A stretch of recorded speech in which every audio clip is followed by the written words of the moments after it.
ഞങ്ങളും ക്രൂശിക്കപ്പെട്ട ക്രിസ്തുവിനെ പ്രസംഗിക്കുന്നു.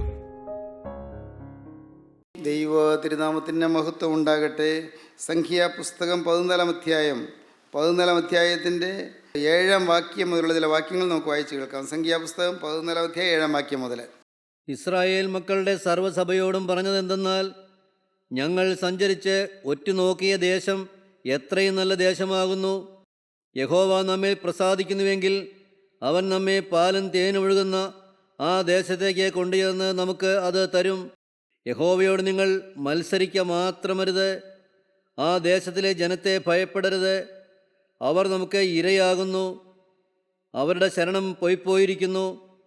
നമ്മോടുകൂടെ യഹോവ ഉള്ളതുകൊണ്ട് അവരെ ഭയപ്പെടരുത്. അവരെ ഭയപ്പെടരുത്. എന്തുകൊണ്ട്? നമ്മോടുകൂടി യഹോവ ഉള്ളതുകൊണ്ട് അവരെ ഭയപ്പെടരുത്. കനാനിലേക്ക് ഇസ്രായേൽ മക്കൾ ചെന്ന് ചേരുകയാണ്. അവർ അങ്ങ് ദൂരെ ഈജിപ്തിൽ നിന്ന് പുറപ്പെട്ടവരാണ്, മിസ്രൈമിൽ നിന്ന് പുറപ്പെട്ടവരാണ്. നീലനദിക്കപ്പുറത്ത് നിന്ന് അവർ പുറപ്പെട്ട് ചെങ്കടൽ കടന്ന് അവർ യാത്ര ചെയ്ത് സീനായി മരുഭൂമിയിൽ കൂടി സഞ്ചരിച്ച് 40 വർഷത്തെ ആ പ്രവാസത്തിന് ശേഷം അവർ കനാനിൽ എത്തിയിരിക്കുകയാണ്. കനാൻ നാട്ടിലേക്ക് അവരെ എത്തിക്കുമ്പോൾ, അതിനുവേണ്ടി അവർ ഒരുക്കുമ്പോൾ മോശ പറഞ്ഞിരുന്നു, നിങ്ങൾ പാലും തേനും ഒഴുകുന്ന കനാൻ ദേശത്തേക്കാണ് നിങ്ങൾ പോകുന്നതെന്ന്. ജനത്തിന് തീർച്ചയായും അതൊരു സന്തോഷകരമായ വാർത്തയായിരുന്നു. പാലും തേനും ഒഴുകുന്ന ദേശം, സമൃദ്ധിയുള്ള ദേശം, സന്തോഷമുള്ള ദേശം, വറുതിയില്ല, ആഹാരത്തിന് പഞ്ഞമില്ല, അടിമപ്പണി ചെയ്ത് കഷ്ടപ്പെടേണ്ട. അവിടെ മിസ്രൈമിലെ ഫറോ രാജാവിൻ്റെ ഊഴിയവിചാരകന്മാരുടെ കീഴിൽ യാതന അനുഭവിക്കേണ്ട സമാധാനമുള്ളൊരു ജീവിതം. അവർ സന്തോഷിച്ചു. പക്ഷേ അവർ ചെങ്കടൽ കടന്ന് കയറിയത് മരുഭൂമിയിലാണ്. മരുഭൂമിയോ ചുട്ടുപഴുത്ത മണലാരണ്യം. വളരെ ദുഷ്കരമായിരുന്നു ആ യാത്ര. എന്തുമാത്രം പ്രശ്നങ്ങളാണ് നേരിടേണ്ടി വന്നത്. ഞങ്ങളെ പാലും തേനും ദേശത്തേക്ക് കൊണ്ടുപോകുമെന്ന് പറഞ്ഞിട്ട് ഇതാണോ ഞങ്ങൾ കിട്ടിയത്?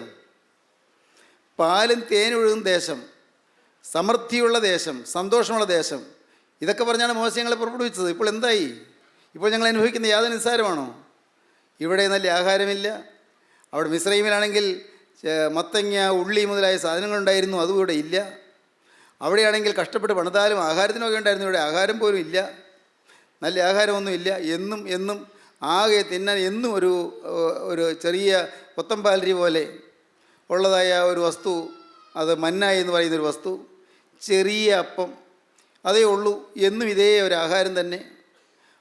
അവിടെ പുറപ്പെടുവിച്ചപ്പോൾ ഇതൊന്നുമല്ല ചിന്തിച്ചത്. പാലും തേനും ഒഴുകുന്നല്ലേ പറഞ്ഞത്, ഇതൊന്നുമല്ല ചിന്തിച്ചത്. ഇപ്പോൾ വന്നപ്പോഴെന്താണ്? വലിയ വാഗ്ദാനങ്ങളൊക്കെ തന്നു, ഞങ്ങളെ കൊണ്ടുവന്നു.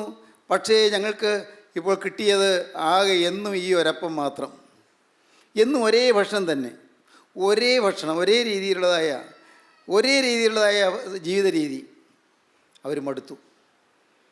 അവർ മടുത്തപ്പോൾ അവർ മത്സരിച്ചപ്പോൾ എന്തു പറ്റി? മത്സരിക്കും തോറും ദൈവത്തിൻ്റെ കൃപ അവരിൽ നിന്ന് മാറി, ദൈവത്തിൻ്റെ സംരക്ഷണം അവരിൽ നിന്ന് മാറി. മത്സരിക്കുമ്പോൾ, ദൈവത്തിൻ്റെ വഴികളോടും ദൈവത്തിൻ്റെ വചനത്തോടും മത്സരിക്കുമ്പോൾ, ദൈവത്തിൻ്റെ ദാസനായ മോശയോടും ദൈവത്തിൻ്റെ ദാസനായ അഹരോനോടും മത്സരിക്കുമ്പോൾ, അപ്പോൾ സംഭവിക്കുന്നത് ദൈവത്തിൻ്റെ സാന്നിധ്യവും കൃപയും മാറുകയാണ്. ദൈവ സാന്നിധ്യം മാറുന്നു. ദൈവം അവരിൽ നിന്ന് വിട്ടുപോകാൻ മാറുന്നു. അവരിൽ നിന്ന് ദൈവം മാറുന്തോറും അവരുടെ യാത്ര ദീർഘമായി പോകുന്നു. അവർ യാത്ര ചെയ്ത് ക്ലേശിക്കേണ്ടി വരുന്നു. 11 ദിവസം കൊണ്ട് യാത്ര ചെയ്ത് അവർക്ക് പലസ്തീനിലെത്താം, കനാനിലെത്താം. മിസ്രൈമിൽ നിന്ന് കനാനിലെത്താൻ 11 ദിവസത്തെ യാത്ര മതി. എന്നാൽ 40 വർഷം അവർ യാത്ര ചെയ്യേണ്ടി വന്നു. അവരുടെ യാത്ര ദുഷ്കരമായി തീർന്നു. അവരുടെ മത്സരം കൊണ്ടാണ് അത് സംഭവിച്ചത്, പാപം കൊണ്ടാണ് സംഭവിച്ചത്. എന്നാൽ ഇപ്പോൾ ഭാഗ്യവശാൽ അവർ കനാനിലെത്തിയപ്പോൾ അപ്പോൾ വേറെ പ്രശ്നം. അവിടെ കുറേ ദുഷ്ടജാതികളുണ്ട്. കനാന്യർ, പെരിസ്യർ, ഹിവ്യർ, യബൂസ്യർ, അമാലേക്യർ, അമ്മോന്യർ, മോവാബ്യർ. എന്തുമാത്രം കൂട്ടർ! ഇവരെല്ലാം എതിരാളികളാണ്. ആ നാട്ടുകാരെല്ലാം എതിരാളികൾ. അമ്മോന്യർ, പെരിസ്യർ, ഹിവ്യർ, യബൂസ്യർ എന്നിങ്ങനെ അനേകം ജാതികൾ. കുറേയെല്ലാം നശിച്ചു പോയിരുന്നു. പക്ഷെ പിന്നെയും ഉണ്ട് അവരുടെ ബാക്കി കുറേ ശത്രുക്കൾ. എന്ത് ചെയ്യും? ഇവിടെ എങ്ങനെ ജീവിക്കും? യോശുവയും കാലേബുമാണ് ഇപ്പോൾ ജനത്തെ നടത്തുന്നത്. മോശയ്ക്ക് ശേഷം യോശുവയെയാണ് ദൈവം ജനത്തെ നടത്താൻ ഫലമേൽപ്പിച്ചത്. യോശുവ ജനത്തെ നയിച്ചു പോവുകയായിരുന്നു. കഥ നിങ്ങൾക്കറിയാമെന്ന് ഞാൻ കരുതട്ടെ. സംഭവിച്ചത് എന്താണ്? ഇവർ മരുഭൂമിയിൽ കൂടി നടന്ന് അപ്പുറം കടന്ന് ചില ജയങ്ങളിടയ്ക്ക് കിട്ടുന്നുണ്ട്, എങ്കിലും അവരാകെ മടുത്തു പിന്നെയും. അപ്പോൾ എങ്ങനെയുണ്ട് ഈ കനാനിലെ സൗഭാഗ്യങ്ങൾ, കനാനിലുള്ളതായ വസ്തുവകൾ എങ്ങനെയുണ്ട് എന്നറിയാൻ അങ്ങ് യോർദാൻ്റെ ഇക്കരെ വെച്ച് തന്നെ ഈ ഒരു കൂട്ടം ആളുകളെ ഓരോ ഗോത്രത്തിൽ നിന്ന് ഓരോരുത്തരെ വീതം തിരഞ്ഞെടുത്ത് അങ്ങ് കനാനിൻ്റെ സൗഭാഗ്യങ്ങൾ എന്തെല്ലാമെന്ന് അറിയാനായിട്ട് പറഞ്ഞു വിട്ടു. അവിടെ ചെന്നു. അവർ വന്നപ്പോൾ സംഖ്യാപുസ്തകം 14 അധ്യായം വായിക്കുമ്പോൾ കാണാം, അവർ വന്നപ്പോൾ അവർ ആ 12 പേരിൽ യോശുവയും കാലേബും മാത്രം പറഞ്ഞു, അത് നല്ല ദേശമാണ്, ധാരാളം വിളവെടുപ്പുള്ള ദേശമാണ്, നല്ല മുന്തിരിങ്ങയുള്ള ദേശമാണ്, ധാരാളം അത്തിപ്പഴമുള്ള ദേശമാണ്, സമൃദ്ധിയുള്ള ദേശമാണ്. അയ്യോ, അവിടെ മുന്തിരിങ്ങ തണ്ടിമേ ചുമന്നാണ് കൊണ്ട് നടക്കുന്നത്, നമ്മൾ വിചാരിക്കുന്ന പോലല്ല, വളരെ നല്ല ദേശമാണ്. അപ്പോൾ ബാക്കി 10 പേര് പറഞ്ഞു, യോശുവയും കാലേബും ഒഴികെ ബാക്കി 10 പേര് പറഞ്ഞു, കാര്യം ശരിയാ, നല്ല ദേശമൊക്കെയാണ്, പക്ഷേ നമ്മളെ കൊണ്ട് സാധിക്കില്ല, നമ്മൾ ആരും അത് കിട്ടാൻ പോകുന്നില്ല. അതെന്താ കാരണം? അവിടെ ഉള്ളവർ മല്ലന്മാരാണ്. അവിടെ അനാക്കിയ മല്ലന്മാരെ ഞങ്ങൾ കണ്ടു. അവരുടെ ഇടയിൽ നിന്ന് ഇത് സമ്പാദിക്കാൻ സാധ്യമല്ല. അവിടെ ഭീകര ശത്രുക്കളുണ്ട്. ഭീകരന്മാരായ ശത്രുക്കളുടെ ഇടയിൽ നിന്ന് ഈ മുന്തിരിങ്ങ പറിച്ചു കൊണ്ടുവരാൻ സാധിക്കില്ല. അവിടെ ചെന്ന് പാർത്താൽ എല്ലാം നശിച്ചു പോകും, നമ്മെ തകർത്ത് കളയും. അനാക്കിയ മല്ലന്മാർ. അവരെ കണ്ടപ്പോൾ ഞങ്ങൾ എത്ര ചെറുതാണെന്ന് ഞങ്ങൾക്ക് തോന്നിയത്. ഭീകരന്മാരാണ്. അവരുടെ ഇടയിൽ നിന്ന് ആ വസ്തുക്കളൊന്നും നമുക്ക് സമ്പാദിക്കാൻ സാധിക്കുകയില്ല, അവിടെ നമുക്ക് താമസിക്കാൻ സാധിക്കുകയില്ല, അവിടെ ചെന്നെത്താൻ സാധിക്കുകയില്ല, അവിടെ ജീവിക്കാൻ സാധിക്കുകയില്ല. ഭൂരിപക്ഷം പേരും അത് അസാധ്യമെന്ന് പറഞ്ഞു. 2 പേർ മാത്രം പറഞ്ഞു അത് സാധ്യമാണ്. എന്താണ്? നമുക്ക് വായിക്കാം. അഹരോനും മോശയും കൂടെ ജനത്തോട് പറയുകയാണ്. വായിക്കാം 6-ാം വാക്യം മുതൽ. ദേശത്തെ ഒറ്റുനോക്കിയവരിൽ നൂൻ്റെ മകൻ യോശുവയും യെഫൂന്നയുടെ മകൻ കാലേബും വസ്ത്രം കീറി ഇസ്രായേൽ മക്കളുടെ സർവ്വസഭയോടും പറഞ്ഞതെന്തെന്നാൽ, ഞങ്ങൾ സഞ്ചരിച്ച് ഒറ്റുനോക്കിയ ദേശം എത്രയും നല്ല ദേശമാകുന്നു. യഹോവ നമ്മിൽ പ്രസാദിക്കുന്നുവെങ്കിൽ അവൻ നമ്മെ പാലും തേനും ഒഴുകുന്ന ആ ദേശത്തേക്ക് കൊണ്ടുചെന്ന് നമുക്ക് അത് തരും. യഹോവയോട് നിങ്ങൾ മത്സരിക്കുക മാത്രമരുത്. ആ ദേശത്തിലെ ജനത്തെ ഭയപ്പെടരുത്. അവർ നമുക്ക് ഇരയാകുന്നു. അവരുടെ ശരണം പൊയ്പോയിരിക്കുന്നു. നമ്മോടുകൂടെ യഹോവ ഉള്ളതുകൊണ്ട് അവരെ ഭയപ്പെടരുത്. ദൈവത്തിന് സ്തോത്രം. ഈ മോശയും അഹരോനും കവിണ്ണ് വീണു. അഹരോനും മോശയും ഈ ജനത്തിൻ്റെ ഈ മത്സരം കേട്ടപ്പോൾ കവിണ്ണ് വീണു. അവിശ്വാസം, നമ്മളെക്കൊണ്ട് സാധിക്കില്ല.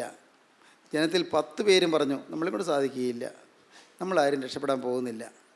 കാര്യം പാലും തേനും വീഴും ദേശത്തേക്ക് കൊണ്ടില്ലെന്നൊക്കെ പറഞ്ഞ് ദൈവം പുറപ്പെടുവിച്ചു. നമ്മളതൊക്കെ വിശ്വസിച്ച് പുറപ്പെട്ടു. നമ്മൾ നശിക്കാൻ പോവുക. ആ മിസ്രൈമായിരുന്നു ഭേദം. അവിടെ ഈജിപ്തിലായിരുന്നെങ്കിൽ കഠിനവേല ചെയ്യണമെന്നേ ഉണ്ടായിരുന്നുള്ളൂ, കൊല്ലുകയില്ലായിരുന്നു. ഇതുകൊണ്ട് നമ്മൾ കൊല്ലും, നമുക്ക് ആർക്കും ജീവിക്കാൻ സാധിക്കില്ല. അവിടെ അനാക്കി മല്ലന്മാരല്ലേ, നമുക്ക് സാധിക്കുമോ? ജനത്തിൻ്റെ മനസ്സ് തളർത്തി, ജനത്തിൻ്റെ മനസ്സ് കെടുത്തി. അപ്പോൾ യോശുവയും കാലേബും പറഞ്ഞു, നിങ്ങൾ ഭയപ്പെടേണ്ട, അവരെ പേടിക്കേണ്ട. ആ ജനത്തെ നിങ്ങൾ ഭയപ്പെടേണ്ട, മല്ലന്മാരെ ഭയപ്പെടേണ്ട. യഹോവ നമ്മളോട് ഉള്ളതുകൊണ്ട് ജയം നമുക്കുണ്ടാകും. പ്രിയപ്പെട്ടവരെ, ഞാൻ പറയാൻ വരുന്ന കാര്യം നിങ്ങൾക്ക് മനസ്സിലായോ? ആത്മീയ ജീവിതത്തിൽ എനിക്ക് പാപത്ത് ജയിക്കാൻ സാധിക്കില്ല എന്ന് ചിന്തിക്കുന്ന അനേകം ആളുകളുണ്ട്. എനിക്ക് പാപത്ത് ജയിക്കാൻ സാധിക്കുകയില്ല, എന്നെപ്പോലുള്ളൊരാൾക്ക് ജയജീവിതം കിട്ടുകയില്ല, എൻ്റെ പ്രകൃതം അങ്ങനെയായിപ്പോയി, ഞാൻ എന്ത് ചെയ്യും? എന്നെപ്പോലുള്ളൊരാൾക്ക് ഈ ചീത്ത ചിന്തകൾ മാറാൻ പോവില്ല, ഒരു കാരണവശാലും ചീത്ത ചിന്തകൾ മാറില്ല, ഞാൻ അങ്ങനത്തെ ഒരു മനുഷ്യനായിപ്പോയി. എന്നെപ്പോലുള്ളൊരാൾക്ക് ഒരു സ്നേഹമുള്ള കുടുംബജീവിതം പുലർത്താൻ സാധിക്കുകയില്ല, ഞാൻ അങ്ങനെയുള്ളൊരാളായിപ്പോയി. എന്നെക്കൊണ്ട് മദ്യപാനം വിടാൻ സാധിക്കുകയില്ല, എന്ത് ചെയ്യും? കാര്യം എനിക്ക് വിടണമെന്നുണ്ട്, വേണ്ട എന്നുണ്ട്, പക്ഷേ സാധിക്കില്ല. ഞാൻ എത്ര തവണ തീരുമാനം എടുത്തു, ഇനി വേണ്ട എന്ന് തീരുമാനിച്ചു, പക്ഷേ പിന്നെ ഞാൻ വീണില്ലേ, എനിക്ക് സാധിക്കുകയില്ല. മല്ലന്മാരെതിരെ നിൽക്കുന്നു, എനിക്ക് സാധിക്കുകയില്ല എന്ന് പറഞ്ഞ് തന്നെ നിരുത്സാഹപ്പെടുത്തുകയും മറ്റുള്ളവരെ നിരുത്സാഹപ്പെടുത്തുകയും ചെയ്യുന്ന അനേകരുണ്ട്. ദൈവത്തിന് സ്തോത്രം. ഒരു വലിയ മർമ്മം പറഞ്ഞു തരാം. നിങ്ങളെ തന്നെ ഉത്സാഹിപ്പിക്കുക, മറ്റുള്ളവരെ നിങ്ങൾ ഉത്സാഹിപ്പിക്കുക. സാധിക്കും. എന്തുകൊണ്ട്? നമ്മളെക്കൊണ്ട് സാധിക്കുകയില്ല. ദൈവത്തിന് നമ്മുടെ മേൽ തൻ്റെ കൃപ പകർന്ന്, ശക്തി പകർന്ന് സാധിപ്പിക്കാൻ ദൈവത്തിൻ്റെ കൃപ നമുക്ക് തന്ന് നമ്മളെ അനുഗ്രഹിക്കും. ദൈവം നമ്മോട് കൂടെയുണ്ട്. സഹോദരന്മാരെ, ഈ ഒരൊറ്റ കാര്യം ഞാൻ നിങ്ങളോട് പറയുകയാണ്. നിങ്ങളുടെ ജീവിതത്തിൽ ദൈവം നമ്മുടെ കൂടെ ഉണ്ട് എന്നുള്ള ഒരു ഉറപ്പ് നിങ്ങൾ സമ്പാദിച്ചിരിക്കണം. ആ കാര്യം ഉറപ്പായിരിക്കണം. ദൈവം എൻ്റെ കൂടെ ഉണ്ട്. എന്ത് പറഞ്ഞാലെന്ത്, എന്ത് ചെയ്താലെന്ത്, ആരെല്ലാം എതിർത്താലെന്ത്, എന്തെല്ലാം വന്നാലെന്ത്, എന്ത് സംഭവിച്ചാലെന്ത്, ഒരിക്കലും പ്രതീക്ഷിക്കാത്ത കാര്യങ്ങൾ സംഭവിച്ചാലെന്ത്, എൻ്റെ ദൈവം സത്യമായി എല്ലാം കാണുന്നു. എൻ്റെ ദൈവം സത്യമായി എല്ലാം ധരിക്കുന്നു. ദൈവത്തിന് തെറ്റിദ്ധാരണ ഉണ്ടാവുകയില്ല. മനുഷ്യർ തെറ്റിദ്ധരിക്കും, മനുഷ്യർ തെറ്റായി ധരിക്കും. പക്ഷേ എൻ്റെ ദൈവം തെറ്റിദ്ധരിക്കുകയില്ല. ഉറയ്ക്കുക, ദൈവം എന്നോട് കൂടെയുണ്ട്. ദൈവം നമുക്ക് അനുകൂലമെങ്കിൽ നമുക്ക് പ്രതികൂലമാര്, ദൈവം നമുക്ക് അനുകൂലമെങ്കിൽ നമുക്ക് പ്രതികൂലമാര്. ദൈവം നമ്മുടെ കൂടെ ഉണ്ടായിരിക്കത്തക്കവണ്ണം, ദൈവം നമുക്ക് അനുകൂലമായിരിക്കത്തക്കവണ്ണം നാം ദൈവത്തിൻ്റെ വകയായി ജീവിക്കണം. ഇതൊരു വെല്ലുവിളിയായിട്ട് നിങ്ങൾ എടുക്കണം. ദൈവത്തിൻ്റെ വകയായി ജീവിക്കണം. യുവാക്കന്മാരോട് ഞാൻ പറയട്ടെ, നിങ്ങളുടെയൊക്കെ പ്രായം കഴിഞ്ഞല്ലേ ഞാൻ പോകുന്നത്? നിങ്ങളുടെയൊക്കെ പ്രായം കഴിഞ്ഞ് നിങ്ങളിന്ന് വീഴുന്ന അനേകം പാവങ്ങൾ എന്താണെന്ന് പോലും എനിക്ക് അറിഞ്ഞുകൂടായിരുന്നു. ഞാൻ അറിഞ്ഞിട്ടില്ല, ഞാൻ പരിശീലിച്ചിട്ടില്ല, ഞാനതൊന്നും ചിന്തിച്ചിട്ടില്ല, ചെയ്തിട്ടില്ല, എന്താണെന്ന് അറിഞ്ഞുകൂടാ. ഇന്ന് ചെറുപ്പക്കാർ അവർ വീഴുന്ന പല പാവങ്ങളും എനിക്ക് അറിഞ്ഞുകൂടാ. ഇന്നും അവർ വന്ന് ചിലതെല്ലാം ഏറ്റു പറയുമ്പോൾ ഞാൻ അത്ഭുതപ്പെടുന്നു, എന്താണാവോ ഇത് മനസ്സിലാവില്ല. ദൈവത്തിന് സ്തോത്രം. സഹോദരങ്ങളെ ഞാനോട് പറയട്ടെ, ഞാൻ ദൈവത്തെ മഹത്വപ്പെടുത്തിക്കൊണ്ട് പറയട്ടെ, ഭാഗ്യവശാൽ അങ്ങനെയൊന്നും കറപറ്റാനിടയായില്ല. സാധിക്കും. ദൈവത്തിൻ്റെ ഒരു കരുണ കൊണ്ട് സാധിക്കും. ദൈവം കൂടെ ഉള്ളതുകൊണ്ട് സാധിക്കും.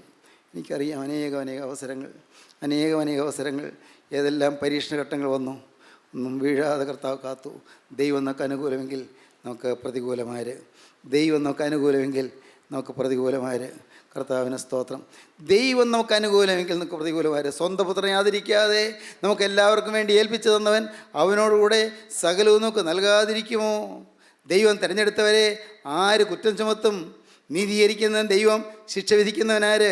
ക്രിസ്തു യേശു മരിച്ചവൻ, മരിച്ചിട്ട് ഉയർത്തെഴുന്നേറ്റവൻ തന്നെ. അവൻ ദൈവസിംഹാസനത്തിൻ്റെ വലത്തുഭാഗത്തിരിക്കുകയും നമുക്ക് വേണ്ടി പക്ഷപാതം കഴിക്കുകയും ചെയ്യുന്നു. ക്രിസ്തുവിൻ്റെ സ്നേഹത്തിൽ നിന്ന് നമ്മെ വേർപിരിക്കുന്നത് ആര്? കഷ്ടതയോ, സങ്കടമോ, ഉപദ്രവമോ, പട്ടിണിയോ, നഗ്നതയോ, ആപത്തോ, വാളോ? നിൻ്റെ നിമിത്തം ഞങ്ങളെ ഇടപെടാതെ കൊല്ലുന്നു, അറുപ്പാനുള്ള ആളുകളെപ്പോലെ ഞങ്ങൾ എണ്ണുന്നെന്ന് എഴുതിയിരിക്കുന്നുവല്ലോ. നാമോ നമ്മെ സ്നേഹിച്ചൻ മുഖാന്തരം ഇതിലൊക്കെയും പൂർണ്ണജയം പ്രാപിക്കുന്നു. മരണത്തിനോ ദൂതന്മാർക്കോ വാഴ്ചകൾക്കോ അധികാരങ്ങൾക്കോ ഇപ്പോഴുള്ളതിനോ വരുവാനുള്ളതിനോ ഉയരത്തിനോ ആഴത്തിനോ മറ്റ് യാതൊരു സൃഷ്ടിക്കോ നമ്മുടെ കർത്താവായ യേശുക്രിസ്തുവിലുള്ള ദൈവ സ്നേഹത്തിൽ നിന്ന് നമ്മെ വേർതിരിപ്പാൻ കഴിയുകയില്ല എന്ന് ഞാൻ ഉറച്ചിരിക്കുന്നു. ഹല്ലേലൂയ, ദൈവത്തിന് സ്തോത്രം. അപ്പോസ്തലനായ പൗലോസിൻ്റെ ധൈര്യമാണത്.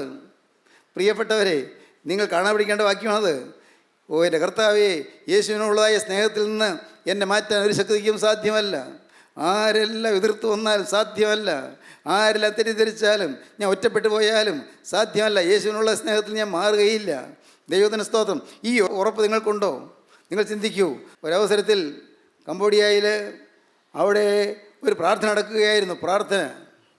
അവിടെ ആ പ്രാർത്ഥന നടത്തുന്ന, അവിടെ അത് നേതൃത്വം കൊടുക്കുന്ന ഒരു പാസ്റ്റർ ഉണ്ടായിരുന്നു. പാസ്റ്റർ വചനം പറഞ്ഞുകൊണ്ടിരിക്കുമ്പോഴാണ് പെട്ടെന്ന് ഒരു പട്ടാള ട്രക്ക് വന്നു നിന്നത്. പട്ടാള ട്രക്കിൽ നിന്ന് പട്ടാളക്കാർ അവർ ബയണറ്റുള്ള തോക്കുമായി, ഈ കത്തിമനയുള്ള തോക്കുമായി അവരെ ചാടി ഇറങ്ങി അവരെ വന്നു. അവർ പറഞ്ഞു, ഇപ്പോൾ ഇവിടെ ഈ ഹാളിൽ പ്രാർത്ഥനയിൽ ഇരിക്കുന്ന അവർ ഇനിയും പ്രാർത്ഥന പാടില്ല. അവർ യേശുക്രിസ്തുവിനെ സാക്ഷിക്കാൻ പാടില്ല. അവർ യേശുവിൻ്റെ വേല ചെയ്യാൻ പാടില്ല. നിങ്ങൾ അങ്ങനെ വേല ചെയ്യുമെന്ന് ഇനിയും നിങ്ങൾക്ക് ഉറപ്പുണ്ടെങ്കിൽ അങ്ങനെയുള്ളവരെ ആ ഉറപ്പുള്ളവർ ഇവിടെ തന്നെ ഇരിക്കുക. അവരെ കൊല്ലാൻ പോവുകയാണ്. രക്ഷപ്പെടണമെന്നുള്ളവർ വേഗം ഇറങ്ങിപ്പോയിക്കൊള്ളൂ. ഇനി ദൈവവേല ചെയ്യുകയില്ല, ഇനി യേശുവിൻ്റെ വചനം പറയുകയില്ല, ഇനി യേശുവിനെ സാക്ഷിക്കുകയില്ല എന്നുള്ളൊരു വേഗം ഇറങ്ങിപ്പോയിക്കോ.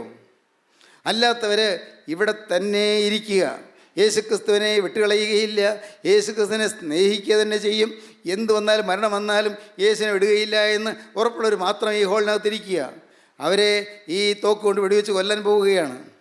ബാക്കിയുള്ളവർക്കെല്ലാം ഇറങ്ങിപ്പോകാം. പാസ്റ്റർ ഇറങ്ങിപ്പോയി, നേതാവ്, ജീവൻ വേണം. കുറേ ആളുകൾ, അനുയായികൾ ഇറങ്ങിപ്പോയി. ഏതാനും പേര് മാത്രം അകത്തുണ്ട്. വാതിലെല്ലാം അടച്ചു. അവർക്ക് മനസ്സിലായി കൊല്ലും. വാതിലെല്ലാം അടച്ചു, എല്ലാം അടച്ച് കുറ്റിയിട്ടു. എന്നിട്ട് അവർ അവിടെ ഉള്ളവരോട് പറഞ്ഞു, ഇങ്ങനെ ഏതാനും പേരെ കാണാനാണ് ഞങ്ങൾ ആഗ്രഹിച്ചത്, നിങ്ങളെ കൊല്ലാനല്ല. ഇങ്ങനെ സത്യവിശ്വാസത്തിൽ ഉറച്ചു നിൽക്കുന്ന ചിലരെ കണ്ട് അവരുടെ കൂടെ ഇരുന്ന് സ്തുതിക്കാനാണ് ഞങ്ങൾ ആഗ്രഹിച്ചത്. ഞങ്ങൾ പട്ടാള വേഷം ധരിച്ചു എന്നേ ഉള്ളൂ. ഞങ്ങൾ വിശ്വാസികളാണ്, സത്യമായ വിശ്വാസികളാണ്. അതുകൊണ്ട് സത്യവിശ്വാസികളുണ്ടെങ്കിൽ അവരുടെ കൂടെ ഇരുന്ന് പ്രാർത്ഥിക്കണം. ഈ പേരിന് വിശ്വാസികളായി നടക്കുന്നവരുടെ കൂടെ ഞങ്ങൾക്ക് ഇരുന്ന് പ്രാർത്ഥിക്കേണ്ട. വ്യക്തമായ ഉറപ്പുള്ളവർ അവരുടെ കൂടെ ഇരുന്ന് പ്രാർത്ഥിക്കുകയും സ്തുതിക്കുകയും ചെയ്യണം. എല്ലാവരും ഒരുമിച്ച് മുട്ടുമടക്കി അവർ ദൈവത്തെ സ്തുതിച്ചു. പോയോരോ അവർ ഇതൊന്നും അറിഞ്ഞില്ല, ഇവരെ കൊന്നുകളയുമെന്നാണ് അവർ വിചാരിച്ചത്. പ്രിയപ്പെട്ടവരെ, ഇതൊരു നടന്ന സംഭവമാണ്, ഒരു കെട്ടുകഥയല്ലത്. ഞാൻ വായിച്ചതാണ്. നിങ്ങളോട് ഞാൻ പറയട്ടെ, ഒരു സന്ദർഭം വന്നാൽ, വിശ്വാസത്തിൻ്റെ ഒരു പരീക്ഷണഘട്ടം വന്നാൽ നാം എത്ര പേര് നിൽക്കും?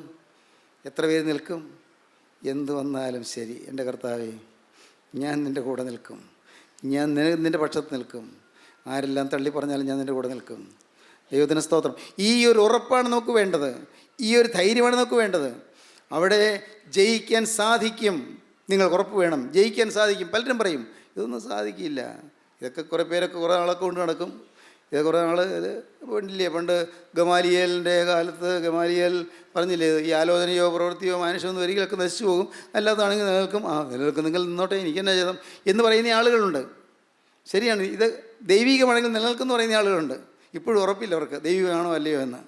ദൈവത്തിന് സ്തോത്രം. എന്നാൽ നിങ്ങൾ കേൾക്കൂ, ഇന്ന് നിങ്ങൾ ശ്രദ്ധിക്കുന്നത് ഗൗരവമൊരു കാര്യമാണ്. നിങ്ങളുടെ ജീവിതത്തിൽ വ്യക്തമായിട്ടും നിങ്ങൾക്കൊരു സ്റ്റാൻഡ് വേണം. ഏത് സാഹചര്യം വന്നാലും ഞാൻ പാപത്തിൽ വീഴുകയില്ല. ഏത് ആരും അറിയാത്തൊരു സ്ഥലത്തിനെ കൊണ്ടുപോയിട്ടാലും, ഏത് ദ്വീപിൽ കൊണ്ടുപോയിട്ടാലും ഒരു പാപത്തിന് സാഹചര്യം വന്നാൽ ഞാൻ വീഴുകയില്ല. ഒന്ന് ചിന്തിച്ച് നോക്കൂ, അത് നിങ്ങളുടെ ഉള്ളിൽ ഉറപ്പുണ്ടോ? പാപത്തിൻ്റെ സാഹചര്യം കൂട്ടായ്മക്കാരും കാണുന്നില്ല, ആരും ബന്ധപ്പെട്ടവർ സ്വന്തപ്പെട്ടവർ ആരും കാണുന്നില്ല, നാട്ടുകാരും കാണുന്നില്ല, അറിയുന്നവരാരുമില്ല. അങ്ങനെയൊരു സ്ഥലത്ത് ചെന്ന് പാപത്തിൻ്റെ സാഹചര്യം വന്നു, നിങ്ങൾ വീഴുമോ? ചിന്തിക്കൂ. നിങ്ങളോട് തന്നെ പറഞ്ഞാൽ മതി, ചിന്തിക്കൂ. ഇപ്പോൾ നിങ്ങൾക്ക് ആ ഉറപ്പ് കിട്ടുന്നെങ്കിൽ, ഇല്ല, എവിടെ കൊണ്ടുപോയിട്ടാലും ഒരു അണുപോലും തിന്മേനിൽ വരികയില്ല. സ്തോത്രം. പൈസയുടെ ഒരു ക്രമക്കേടിൽ വരികയില്ല. മദ്യത്തിൻ്റെ തുള്ളിയല്ല, കഞ്ചാവിൻ്റെ ഒരു ചെറിയ അംശം, കർത്താവേ, ഇനി അശുദ്ധമായ ശീലങ്ങൾ, കൊള്ളരുതായ്മകൾ ആരെല്ലാം എവിടെ കൊണ്ടുപോയി എന്നെ അകറ്റിയിട്ടാലും എൻ്റെ ജീവിതത്തിൽ വരികയില്ല. ഈ ഉറപ്പുണ്ടോ നിങ്ങൾക്ക്? ആ ഉറപ്പുണ്ടെങ്കിൽ നിങ്ങൾക്ക് ധൈര്യമായി ദൈവത്തെ സേവിക്കാം, ദൈവത്തിന് സാക്ഷിയാകാം. ദൈവത്തിന് സ്തോത്രം. ജയിക്കാൻ സാധിക്കും, എനിക്ക് ജയിക്കാൻ പറ്റും. അവരെ അനാക്യ മല്ലന്മാരാണ്. പലരും ജയിക്കാൻ സാധ്യമല്ലെന്ന് പറയും, എനിക്ക് സാധിക്കില്ല എന്ന് പറയും. അയ്യോ, എനിക്ക് പാപത്തിന് മേൽ ജയമില്ല എന്ന് പറയും. ജയമില്ല എന്ന് പറയുന്നവരുടെ മധ്യത്തിൽ ജയമുണ്ട് എന്ന് സാക്ഷിക്കേണ്ടവരാണ് നാം ഓരോരുത്തരും. അതിനുവേണ്ടിയാണ് നമ്മെ വിളിച്ചത്. നിങ്ങളെന്ത് പറയുന്നു? നിങ്ങൾക്ക് ഈ വെല്ലുവിളി ഏറ്റെടുക്കാൻ പറ്റുമോ? ജയം കിട്ടുന്നില്ല, എൻ്റെ സ്വഭാവം മാറുന്നില്ല, എൻ്റെ പ്രകൃതം മാറുന്നില്ല, എൻ്റെ ദുസ്വഭാവങ്ങൾ വിട്ടുപോയിട്ടില്ല, ഇന്നും അതെല്ലാം പിന്തുടരുന്നു. ഇങ്ങനെ ഭാരപ്പെട്ടിരിക്കുന്നവരാരെങ്കിലും ഉണ്ടോ? പ്രിയപ്പെട്ടവരെ, നിങ്ങൾക്ക് ഞാനൊരു കാര്യം പറഞ്ഞു തരാം. ന്യായാധിപന്മാരുടെ പുസ്തകം എടുക്കൂ. ന്യായാധിപന്മാരുടെ പുസ്തകം 3-ാം അധ്യായം എടുക്കൂ. ന്യായാധിപന്മാരുടെ പുസ്തകം 3-ാം അധ്യായത്തിൽ വേദപുസ്തകം പറയുന്നു, കൃത്യമായി പറയുകയാണ്. 3-ാം അധ്യായത്തിൻ്റെ 1-ാം വാക്യം വായിക്കൂ. 3-ാം അധ്യായം 1-ാം വാക്യം. കനാനിലെ യുദ്ധങ്ങളൊന്നും അറിഞ്ഞിട്ടില്ലാത്ത ഇസ്രായേലിനെ ഒക്കെയും പരീക്ഷിക്കേണ്ടതിനും യുദ്ധം അറിഞ്ഞിട്ടില്ലാത്ത ഇസ്രായേൽ മക്കളുടെ തലമുറകളെ യുദ്ധം അഭ്യസിപ്പിക്കേണ്ടതിനുമായി യഹോവ വെച്ചിരുന്ന ജാതികളാവിത്. ദൈവം ചിലരെ വയ്ക്കാൻ അനുവദിച്ചിരിക്കുകയാണ്. എന്തിനാണ്? ദൈവമക്കൾക്ക് യുദ്ധം അഭ്യാസം വേണം. സാഹചര്യം തരികയാണ്, ഉഴപ്പാനുള്ള സാഹചര്യം തരികയാണ്. ദൈവം അനുവദിക്കുകയാണ്. ഉഴപ്പാനുള്ള സാഹചര്യം, അശുദ്ധി പ്രവർത്തിക്കാനുള്ള സാഹചര്യം, തിന്മ പ്രവർത്തിക്കാനുള്ള കൂട്ടുകെട്ട് എല്ലാം പിശാച് ഒരുക്കിക്കൊണ്ടുവരും. ദൈവം അനുവദിക്കും. അതെന്താണ് ദൈവം അനുവദിക്കുന്നത്? അനുവദിക്കുന്ന കാര്യമുണ്ട്. നാം യുദ്ധത്തിന് കരുത്തുള്ളവരായിത്തീരണം, നാം ബലശാലികളായിത്തീരണം, യുദ്ധം ചെയ്ത് കൈക്കരുത്തുള്ളവരായിത്തീരണം. അതാണ് പറയുന്നത്. കനാനിലെ യുദ്ധങ്ങളൊന്നും അറിഞ്ഞിട്ടില്ലാത്ത ഇസ്രായേലിനെയൊക്കെയും പരീക്ഷിക്കേണ്ടതിനും യുദ്ധം അറിഞ്ഞിട്ടില്ലാത്ത ഇസ്രായേൽ മക്കളുടെ തലമുറകളെ യുദ്ധം അഭ്യസിപ്പിക്കേണ്ടതിനുമായി യഹോവ വെച്ചിരുന്ന ജാതികളാവിത്. ദൈവം വെച്ചിരുന്ന ജാതി. ദൈവം ചില ജാതികളെ വെച്ചിരിക്കുകയാണ്. നമുക്ക് പാപം ചെയ്യാനുള്ള ചില സാഹചര്യങ്ങൾ ഒരുങ്ങി കിട്ടിയെന്ന് വരും. അവിടെയാണ് നാം ജയിച്ച് നിൽക്കേണ്ടത്. അപ്പോൾ യുദ്ധാഭ്യാസം കിട്ടുകയാണ്. സാഹചര്യം വരുമ്പോൾ വീഴാതെ യുദ്ധാഭ്യാസം കിട്ടുകയാണ്. എന്ന് പറഞ്ഞാൽ എന്താണ്? നാം പാപത്തിന് മേൽ ജയം നേടുന്നതൊക്കെ അനുഭവമായി കിട്ടുകയാണ്. ഇവിടെ അനേക യുവാക്കന്മാരിയ്ക്കുന്നുണ്ട്. നിങ്ങൾക്ക് പാപത്തിന് മേൽ ജയമില്ല, നിങ്ങൾ വലയുന്നില്ലേ? പാപത്തിന് മേൽ ജയമില്ല. എന്നാൽ നിങ്ങൾ വിശ്വസിക്കൂ പ്രിയപ്പെട്ടവരെ, നിങ്ങൾക്ക് യുദ്ധാഭ്യാസം കിട്ടേണ്ടതിന്, നിങ്ങൾക്ക് മെയ്വഴക്കം കിട്ടേണ്ടതിന്, നിങ്ങൾക്ക് യുദ്ധത്തിനുള്ളതായ കരുത്ത് കിട്ടേണ്ടതിന് ദൈവം അനുവദിച്ചിരിക്കുകയാണ്. ചില ദുഷ്ടാത്മാക്കൾ നിങ്ങളെ വലയ്ക്കുന്നത് ദൈവം അനുവദിച്ചിരിക്കുകയാണ്. അത് നിങ്ങൾ മനസ്സിലാക്കുമ്പോഴാണ് സന്തോഷിക്കുന്ന ദൈവത്തെ സ്തുതിക്കുന്നത്. തൊട്ട് മുമ്പുള്ള അധ്യായം എടുക്കാം, 2-ാം അധ്യായം 20-ാം വാക്യം വായിക്കാം. അങ്ങനെ യഹോവയുടെ കോപം ഇസ്രായേലിന് നേരെ ജ്വലിച്ചു. ഈ ജാതി അവരുടെ പിതാക്കന്മാരോട് ഞാൻ കൽപ്പിച്ചിട്ടുള്ള എൻ്റെ നിയമം ലംഘിച്ച് എൻ്റെ വാക്ക് കേൾക്കായകയാൽ അവരുടെ പിതാക്കന്മാർ അനുസരിച്ച് നടന്ന യഹോവയുടെ വഴിയിൽ ഇവരും അനുസരിച്ച് നടക്കുമോ ഇല്ലയോ എന്ന് ഇസ്രായേലിനെ പരീക്ഷിക്കേണ്ടതിന് ഞാനും യോശുവ മരിക്കുമ്പോൾ വിട്ടേച്ചുപോയ ജാതികളിൽ ഒന്നിനെയും ഇനി അവരുടെ മുമ്പിൽ നിന്ന് നീക്കിക്കളകയില്ല എന്ന് അവൻ അരുളി ചെയ്തു. അങ്ങനെ യഹോവ ആ ജാതികളെ വേഗത്തിൽ നീക്കിക്കളയാതെയും യോശുവയുടെ കയ്യിൽ ഏൽപ്പിക്കാതെയും വെച്ചിരുന്നു. യോശുവയുടെ കാലത്ത് ആ ജാതികളെ വേണമെങ്കിൽ കൊല്ലാമായിരുന്നു, നശിപ്പിക്കാമായിരുന്നു. എതിർത്തു വരുന്ന ശത്രുക്കളെ, കുറേ മനുഷ്യരല്ലാതെ പാപത്തിൻ്റെ പ്രലോഭനങ്ങളെ അവർക്ക് ജയിക്കാമായിരുന്നു. എന്നാൽ ദൈവം അത് വീണ്ടും ആ സാഹചര്യങ്ങളോടെ തന്നെ വെച്ചു. എന്തിന്? അവരെ യുദ്ധം അഭ്യസിപ്പിക്കേണ്ടതിന്. പുറപ്പാട് പുസ്തകം എടുക്കാം. പുറപ്പാട് പുസ്തകം 23-29 വായിക്കാം. പുറപ്പാട് 23-29. ദേശം ശൂന്യമാകാതെയും കാട്ടുമൃഗം നിനക്ക് ബാധയായി പെരുകാതെയും ഇരിപ്പാൻ ഞാൻ അവരെ ഒരു സംവത്സരത്തിനകത്ത് നിന്റെ മുമ്പിൽ നിന്ന് ഓടിച്ചു കളകയില്ല. ദൈവത്തിന് സ്തോത്രം.